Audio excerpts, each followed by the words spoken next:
Admiral Jake Morrison stood rigidly on the command deck of Earth Defense Station, eyes fixed on the enormous screen replaying the alien transmission for the 17th time. The message had arrived 3 hours ago, and each viewing chilled his blood a little more. The creature on the screen resembled a towering insect clad in biomechanical armor. Its voice rasped like metal grinding against stone. Primitive humans of the third planet. I am Fleet Marshal Vexer of the Viscelarian Empire. Your species has been deemed fit for assimilation into our glorious civilization. You have 30 of your days to prepare for surrender. Resistance will result in your total annihilation.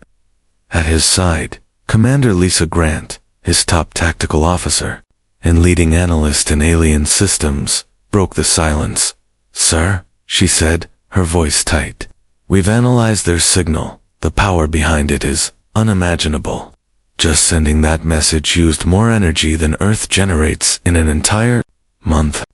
Jake rubbed his tired eyes, his mind racing. What else do we know about them? Not much, Lisa replied. 3 weeks ago, deep space sensors picked up their scout ships at the edge of our solar system. Their vessels move faster than anything we've ever built. Their tech is centuries beyond ours. Jake moved to his command chair and sat heavily. At 52, he'd spent his entire life preparing for this moment, first contact with an alien race. But they hadn't come to talk or trade. They had come to conquer. Get me Captain Bell on Jupiter Patrol, he ordered. The screen flickered and shifted to show Captain Ryan Bell aboard the Defiance, Earth's most advanced warship, currently patrolling near Europa. Bell, only 35, was young for his rank but widely regarded as Earth's finest pilot. Admiral Bell said, saluting, "We've got movement. 3 alien vessels just appeared near Europa. They're making no effort to hide." Jake's stomach sank. What are they doing? Nothing yet. Just floating there. But sir, you need to see these ships for yourself. They're not like anything we've ever encountered. They look grown, not built, organic, and enormous, twice the size of the Defiance. Lisa was already typing furiously at her console. Ryan, can you get closer? We need scans. Already on it, Bell replied, moving to intercept. The main screen split to show the Defiance's approach. Earth's pride, armed with plasma cannons, reinforced with energy shielding, a product of 50 years of research. Since humanity's first nuclear fusion breakthroughs. But the alien ships were unlike anything conceived by human engineers. No visible weapons, no engines. Their surfaces were smooth, iridescent, constantly shifting, as if not fully solid. They shimmered in space, like ghosts. "This is Captain Bell of the Defiance," Ryan transmitted. "You are in Earth's space. State your intentions." One of the alien ships suddenly vanished, then reappeared directly in front of the Defiance, without turning or accelerating. It had simply stepped through space. "What the hell?" Ryan muttered. Then the ships, through any known communication channel, but directly into their minds. "Human vessel. You are primitive and slow. Your ship is crude metal, stitched together by desperation. Return to your world. Prepare for assimilation." Ryan's face burned with anger. "Like hell we will. This is Earth territory and you're not welcome here." He ordered the plasma cannons to fire. Twin beams of blue energy slammed into the alien ship and passed through it as if the vessel wasn't even there. The alien ship shifted again, reappearing behind the Defiance. A thin beam of purple light touched Ryan's ship. Instantly, darkness. Hull breach in sections 4 and 7. Someone shouted. "Life support failing, we're losing atmosphere. Get us out of here," Ryan barked. The Defiance limped away, trailing wreckage and vaporized air. The alien vessels made no move to pursue. They merely watched, silently, as Earth's finest warship crawled back to safety. Back on Earth's defense station, Jake sat in stunned silence. One alien scout had crippled their most advanced ship without even trying. If that was just the vanguard, what horrors did the main fleet hold? At that moment, Dr. Amy Carter burst onto the bridge, Earth's leading expert in advanced propulsion. She had spent the last decade developing experimental ship designs. Jake turned to her, hopeful and desperate. "Doctor," he said, voice low, "please tell me you have something we can use." 10 years of preparation and still, it wasn't enough. Dr. Amy Carter's face had gone pale with worry as she addressed the Admiral. "Admiral, I've analyzed the energy signatures from the alien engagement. They're ships. They're not using anything we recognize. It's not engines or weapons in the traditional sense. They're manipulating space itself, folding it like paper, and their weapons. They don't fire projectiles or energy beams. They alter the atomic structure of whatever they hit." At the console, Commander Lisa Grant looked up, alarmed. "Sir, we're receiving new reports, more alien vessels appearing throughout the outer system. They're not attacking yet, just positioning themselves. It looks like a blockade." "Admiral." Jake Morrison rose from his chair and walked to the forward observation window.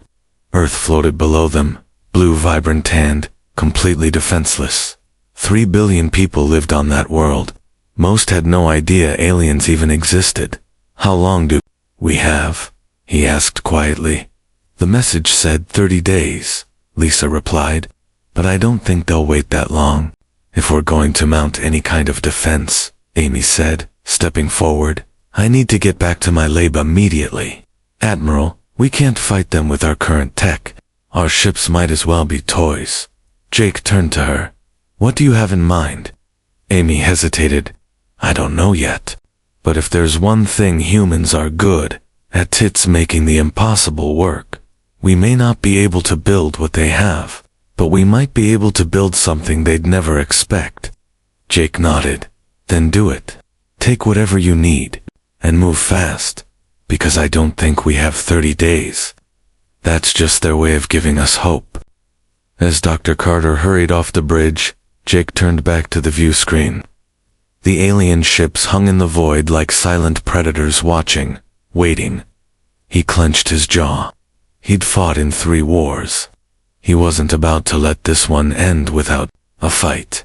"Lisa, send a priority alert to all Earth Defense Forces. Prepare for war.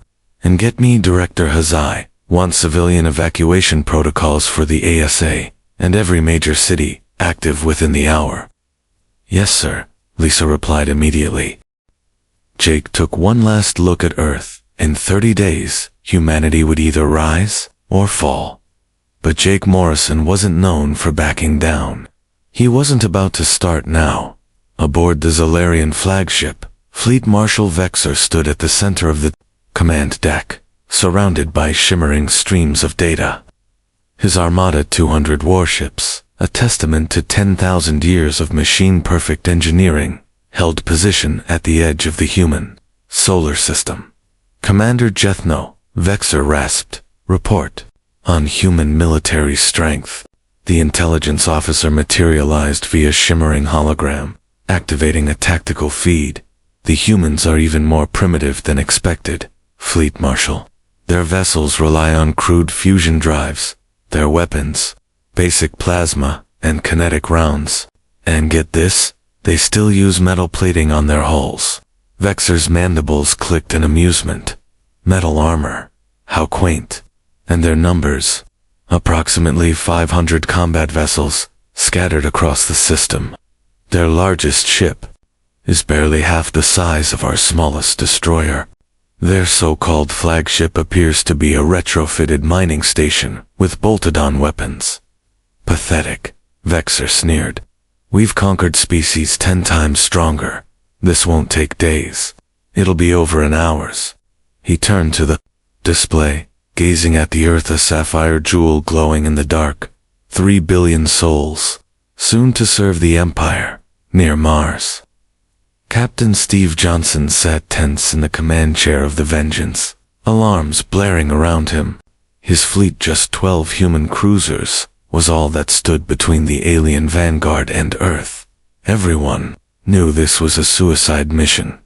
Enemy ships incoming, reported LT Commander Bill Hayes from sensors. 50 of them, advancing, in perfect formation. They're not even trying to avoid us. Steve stared at the tactical map. The alien vessels flowed through space like dancers, moving with fluid synchronicity. His own fleet looked like boxy relics by comparison, steel bricks strapped to engines. He hit the comms. All ships. This is Johnson. Stick to the plan. Hit hard, fast, then scatter. We're not here to win. We're here to buy time for Earth.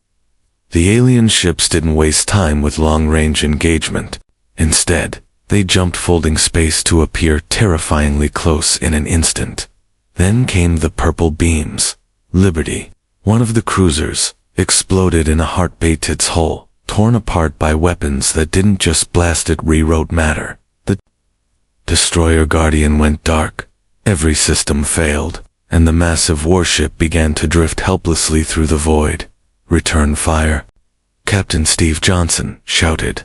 His fleet launched everything. They had plasma bolts, missile salvos, kinetic slugs filling space with human defiance. But most of the shots passed harmlessly through the enemy ships. The alien vessels shifted, in and out of normal space, seemingly untouchable, down in the engine room of the Vengeance. Chief Engineer Maria Lopez noticed something. Captain, she called over comms. They're not dodging our fire.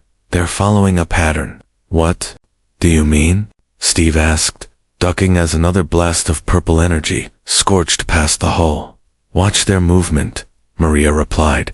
They're phasing in and out of space, but always in specific positions. It's almost like a dance. Beautiful, predictable. They're not adapting to us because they don't have to.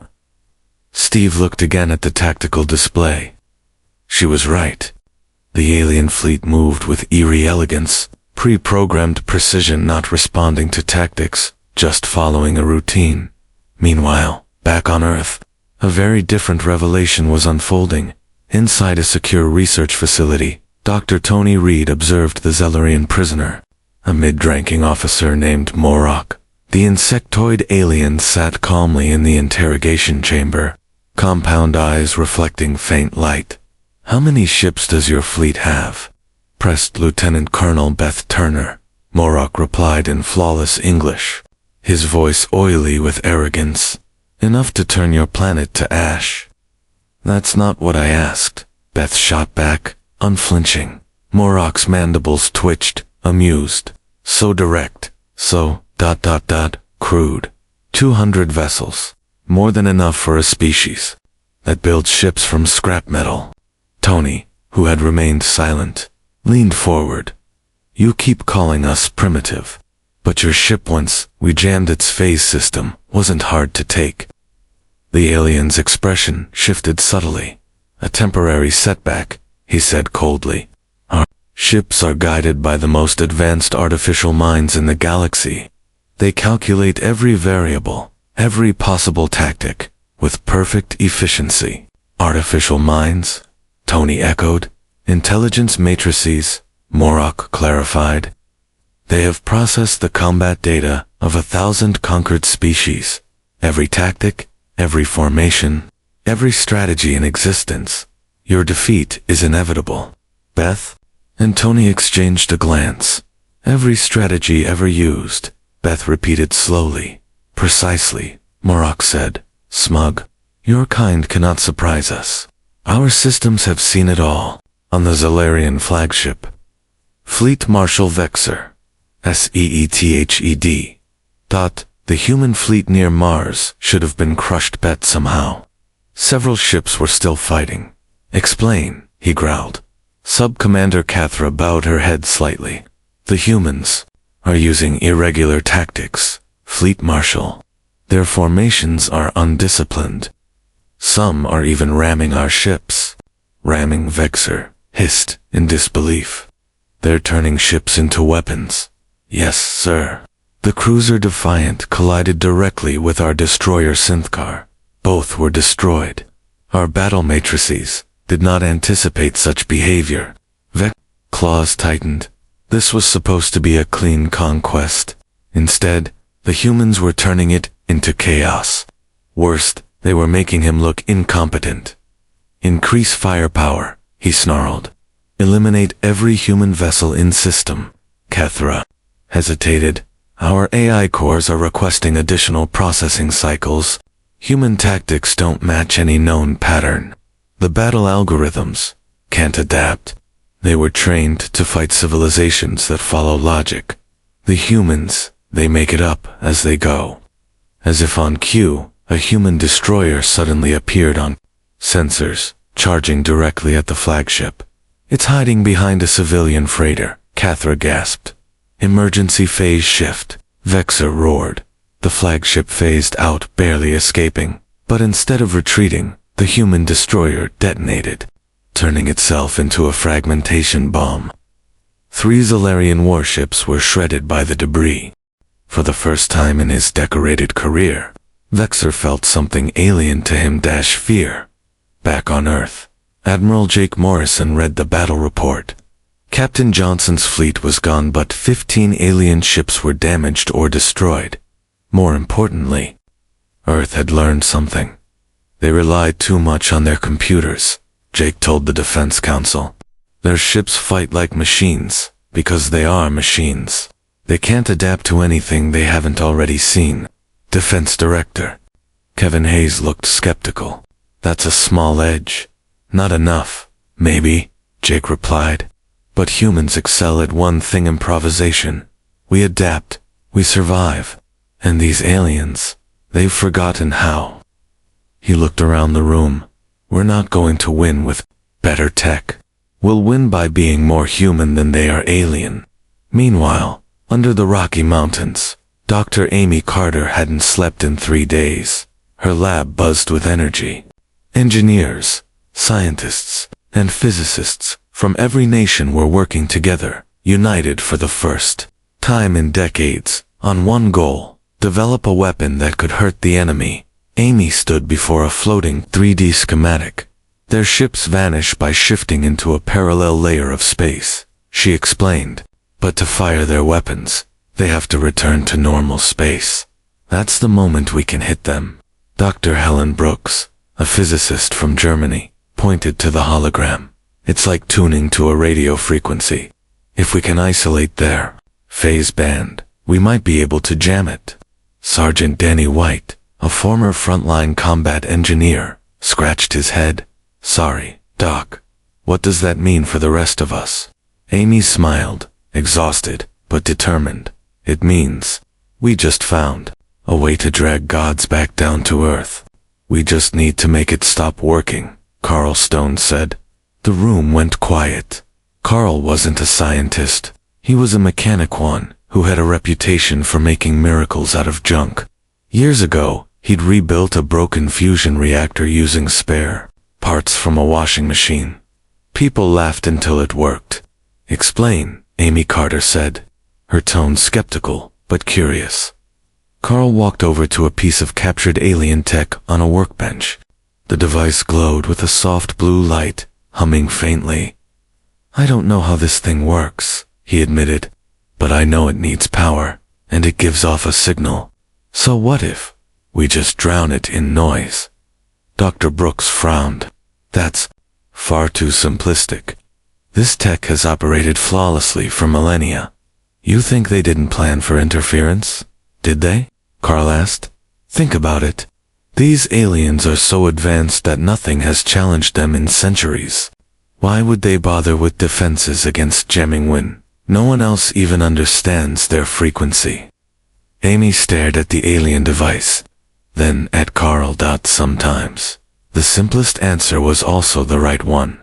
Let's try it, she said. The first prototype, a brute force transmitter dubbed the Reality Anchor, was built in 72 hours. When activated near the alien device, the signal caused the glowing tech to flicker, then fall to the ground with a heavy thunk. Solid. Phased out no more. It worked, Amy whispered. The news shot through Earth's defense channels like wildfire. but scaling up the anchor to effect a full-sized alien warship would take time, and time was running out. That's when Commander Greg Foster stepped forward, a Special Forces legend. Greg had built a career on pulling off impossible missions. This time, his plan was madness: steal an entire enemy ship. The aliens think we're too dumb to be a threat, he told his team of 12. Let's prove them wrong. Using a captured alien shuttle, the team approached a Zalarian destroyer near the asteroid belt. The enemy didn't react, assuming the small vessel was just harmless debris. Wearing specially modified spacesuits outfitted with scavenged alien tech, Greg's commandos couldn't phase, but they could spoof alien sensors for brief periods.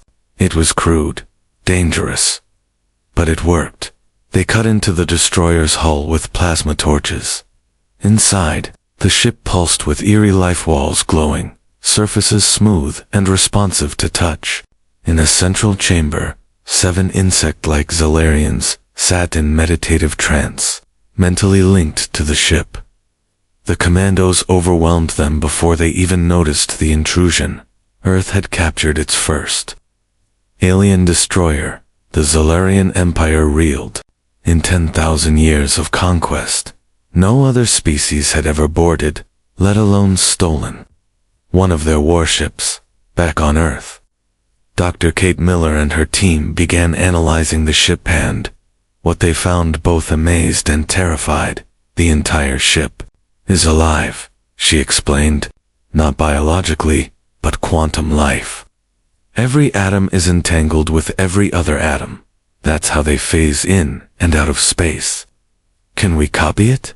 Amy asked. Not exactly, Kate replied. But maybe, just maybe, we can make it work our way. She showed how the ship's power system didn't generate energy, borrowed it from parallel dimensions.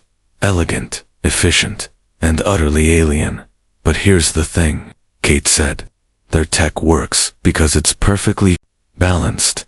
But balance isn't our style. What if, she continued, instead of respecting the physics, we just punch through it? The first hybrid human warship was named the Resilience. It was the polar opposite of alien design, brutal and angry. Alien ships curved like sculpture. The Resilience looked like a sledgehammer. Alien vessels shimmered with exotic alloys. The Resilience was steel and titanium, scarred and welded. It's the ugliest ship I've ever seen, said Captain Nicole Adams, her eyes gleaming with pride. I love it. Its plasma weapons were human in origin, but powered by alien systems. Most critically, it carried 12 reality anchors, capable of disabling enemy phasing tech. The first test flight was nearly catastrophic. Alien systems clashed violently with human components. Feedback loops, energy surges, near containment failure. But the Resilience didn't fall apart. It flew, it fought, and it hit harder than anything humanity had ever launched. These alien ships are designed to perform flawlessly, Nicole reported. Ours, it's designed to fight even when half its guts are on fire. For the first time since the war began, Earth had hope. No, they couldn't match the aliens in grace or tech, but they could build ships that refused to die. That worked anyway. That hit back with the stubborn rage of a species that refused to be erased. Amy Carter stared at the flight data and smiled for the first time in weeks. We're not going to out-tech them, she told her team. We're going to out-stubborn them. 6 months after first contact, Admiral Jake Morrison stood on the bridge of the newly completed Independence, humanity's first true flagship. It floated at the center of Earth's last defense, a fleet unlike any the galaxy had ever seen. Ships built in mountain bunkers, in underground shipyards, in orbital platforms cobbled together with desperation and genius. Some had alien parts, some barely held together, but they were all alive with human determination, and for the first time in galactic history, the prey was ready to hunt the predators. The final battle began at dawn, Earth gleaming below like a fragile blue gem. Fleet Marshal Vexor had summoned every remaining Zalarian ship, over 150 war vessels, sent to a final, desperate assault on humanity's homeworld. He couldn't return to the Empire bearing news of defeat by a primitive species.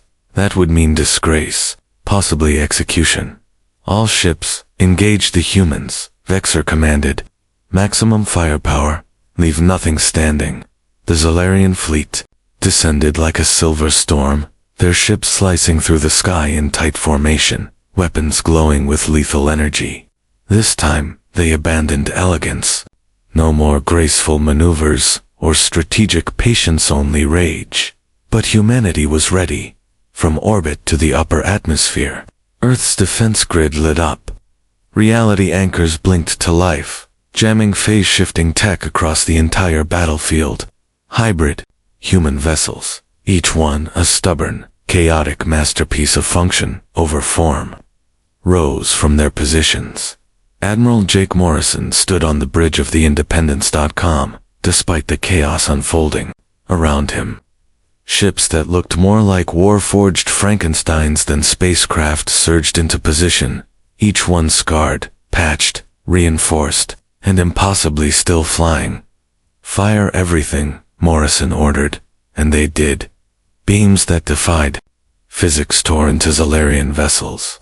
Missiles launched in spirals, wrapped in electromagnetic cloaks. Boarding pods slammed into enemy hulls, their crude designs bypassing alien defenses completely.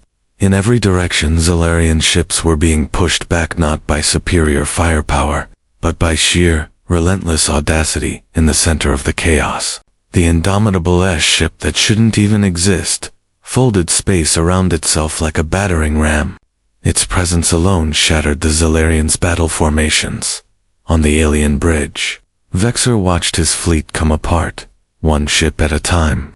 His tactical screens filled with alerts, systems offline, boarding parties active, command cores corrupted. "This isn't war," he muttered. "It's madness." And that was exactly the point.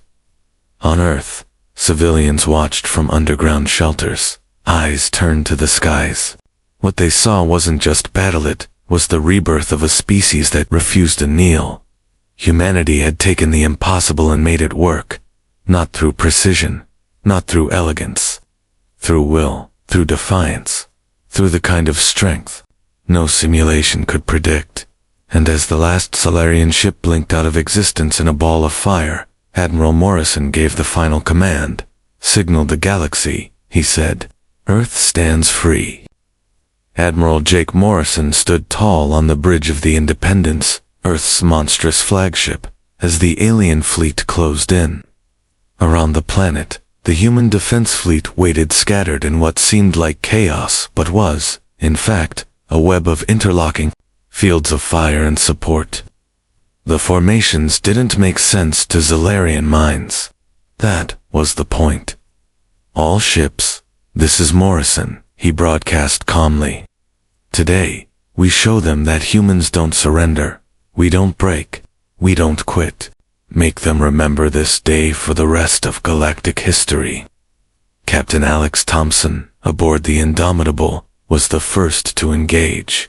His ship, powered by an exotic matter core pushed far beyond safe limits, emitted energy so intense the alien sensors couldn't even interpret it. "Thompson to fleet," he called as the Indomitable dove into the alien formation. "Watch this." The Indomitable fired, not with lasers or missiles but with space-time distortions. Reality twisted. 3 alien ships collapsed inward and vanished, while others spiraled out of control. Their systems fried by gravitational chaos. "Impossible," whispered Commander Jethmo, aboard the Zalarian flagship. "They're weaponizing black hole singularities. That level of control is beyond anything we've achieved." "How?" Fleet Marshal Vexor snarled. "How can primitives do what we cannot?" "I don't think they understand what they've built," Jethmo replied. "Their ship should have collapsed by now. The only thing holding it together is—" He trailed off. "Luck," Jethmo finished, "and sheer stubbornness." Across the battlefield, human ships launched attacks that defied every convention of warfare. The cruiser Defiant plowed through a Zalarian battleship, its reinforced hull shredding the alien vessel apart like paper. The destroyer Persistent used its malfunctioning phase drive to jump inside enemy ships before detonating, in controlled suicide strikes. Captain Sam Davis led his asteroid-carved ship, the Inevitable, into a brutal charge. Alien weapons hammered it, but the ship kept going. Its hull solid rock, lined with steel-absorbed hits that would have vaporized modern alloys. Hull breaches on decks 4 through 7, reported the damage control officer. Seal them with whatever you can find, Sam ordered. Sir, we're down to using cafeteria tables. Then use the damn tables. We're not stopping. Meanwhile, Colonel Julia Morgan's Marines had already boarded 5 alien ships. The sleek Zalarian interiors designed more like museums than war machines were falling apart under human pragmatism. They punched holes in curved walls, rerouted power through ventilation shafts, and filled elegant corridors with human chaos. Virus. Package deployed in Ship 4, Sergeant Mike Torres reported. Good, Julia muttered, blasting an alien soldier with her modded plasma rifle. On to the next one. Their armor looked like junkyard sculptures, because it was. Each suit was cobbled together from whatever alien tech they could find, made durable with good old human engineering. They phased through walls, shrugged off beam weapons, and brought destruction wherever they stepped. Back on the Zalarian flagship, panic spread. For the first time in centuries, their battle network was crumbling. Fleet Marshal, the comms officer shouted. They're playing music. What? Every human ship is broadcasting a song. Over comms. It's, "We Will Rock You." Across space, the iconic beat echoed steady, defiant, unmistakably human. It wasn't a coded message. It was a declaration. A war cry. Captain Lara Phillips, of the Pocket Destroyer Squadron, timed her attacks to the beat, her ships weaving between the alien vessels like dancers at war. This is Phillips to all Pocket Destroyers, she shouted.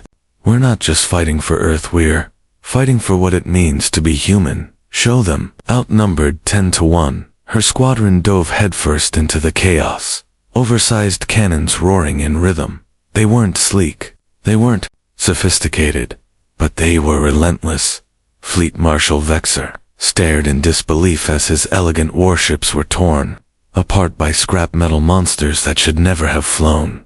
His war machines, masterpieces of 10,000 years of refinement, were being shredded by improvised weapons, jerry-rigged reactors, and duct-taped miracles. Fleet Marshal Jethmo said, voice hollow. We've lost 60% of the fleet. Remaining ships are reporting cascading system failures across all networks, Commander Jethmo said, his voice cracking. The human virus is spreading through everything. Fleet Marshal Vexer spun toward him. That's impossible. Our computers are isolated, air-gapped. They're not using our protocols. Sir, Jethmo replied, eyes wide. They're using theirs. Crude, outdated, chaotic, but it's working. It's like they're infecting us with their chaos. And nowhere was that chaos more alive than aboard the Stubborn. The bright, yellow cruiser, once mocked for its color, had been battered into near unrecognizability. Its quantum cannon had exploded hours ago. Its hull was more patchwork than plating. But Captain Ray Turner and his crew were still alive, and still fighting. Turner to independence, he called. Main weapons are gone, so we're improvising. Admiral Morrison's voice came sharp through the comm. Stubborn, stand down. You're too valuable to lose. With all due respect, sir, Turner replied, we're already lost, but we can still make it count. The Stubborn rotated, its ruined engines flaring, and aimed straight at the Zalarian flagship. The engines shrieked as they pushed beyond safe limits. Reality anchors from 3 human ships locked the alien vessel in normal space. It couldn't escape. Destroy that vessel, Vexor screamed. Purple energy beams slammed into the stubborn, tearing away what little armor remained. The superstructure crumpled, decks collapsed, but the engine section roared forward, carrying the last of her crew's willpower straight toward the heart of the enemy. They're going to hit us, Jethmo shouted. Then let them, Vexor said quietly. We will not run from primitives. The stubborn struck. The explosion lit up orbit like a newborn star, fire blooming against the cold black of space.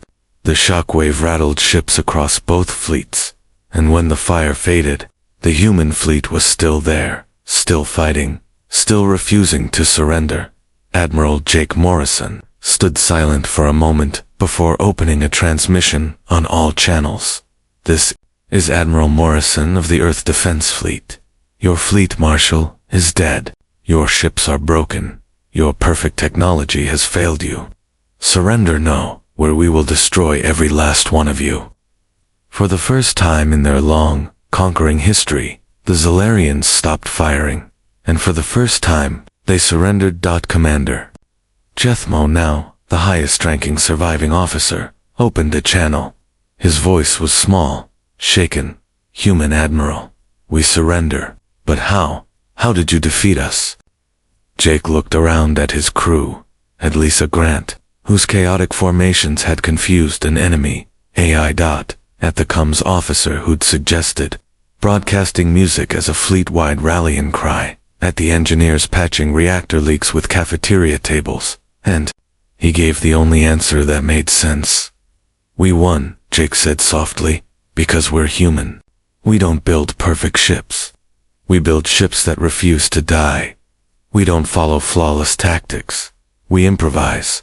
We adapt. We fight with everything we have to protect what we love. All across the human fleet, cheering erupted. Crews hugged, cried, sang. On some ships, damage control teams danced in corridors, still filled with smoke. On others, medics treated wounded side by side, with mechanics welding new hull plates. Humanity had done the impossible. They had defeated an empire that had ruled half the galaxy. But their true victory wasn't just the battle, it was the message. They had sent a message that would echo across the stars. From that day forward, when other alien species spoke of humanity, they did so in hushed tones. They told stories of asteroid ships and junkyard cruisers, held together with steel, fire, and sheer willpower. They warned their children of the species that took technology it didn't understand and made it work anyway. And the great Zalarian Empire, once feared across entire star systems, became afraid, because humanity had reminded the galaxy of something it had long forgotten: that determination, creativity, and the refusal to give up could be stronger than perfection.